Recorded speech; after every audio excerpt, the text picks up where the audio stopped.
So many people think of the tube as a smallmouth bait. Exactly.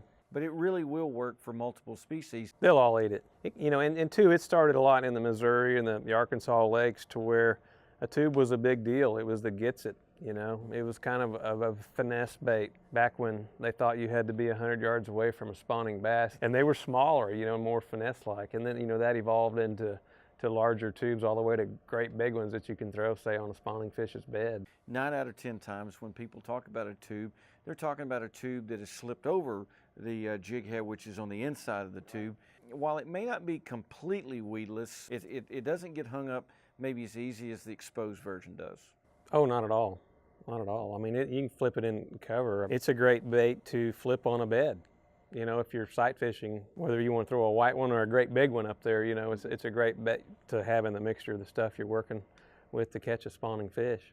What is it that a largemouth or a smallmouth is mistaking a tube for? Like the tube that I used that I won with at Hudson, during a, post-spawn where there starts to be a shad spawn. Well, that's shad up there. Right. Okay, I'm catching them on a bluegill tube, which imitates a bluegill. Right. But you think about a fish, say we're talking about a northern fish, and you're throwing something that's a green pumpkin color, he's got to think that's a crawdad. So I don't think the process in that fish is saying it's definitely one or the other, but it's one of those three. It looks like something to eat. It does. I mean, you're fishing north, it could be a goby.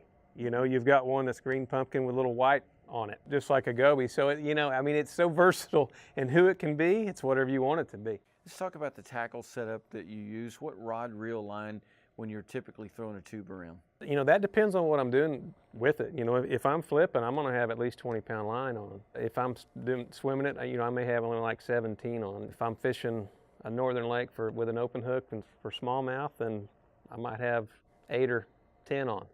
How about the rod and the reel? What action are you looking for on the rod? I don't have to have a big, heavy rod. When I flip a tube, I like to have something that I can flip that has some tip to it, like a medium heavy, but has kind of a fast tip. So I'm able to flip and pitch it where I want it, and it also makes for a little better load up. When the fish eats the bait, you don't jerk it out of his mouth because it can pull the tip of the rod down a little bit. For the most part, northern fishing, that's a whole new world. You're throwing a spinning rod, and usually that's just a good medium rod. I don't like to use braided line throwing a tube. You lose a lot of fish because of that. So you're better off to have a fluorocarbon line to do that with. If I'm swimming a bait, or flipping, I use I use a 7-to-9 or 7-to-1 gear ratio on a bait caster. Do you do anything special to trick it out, or do you just fish it straight out of the package? Straight up.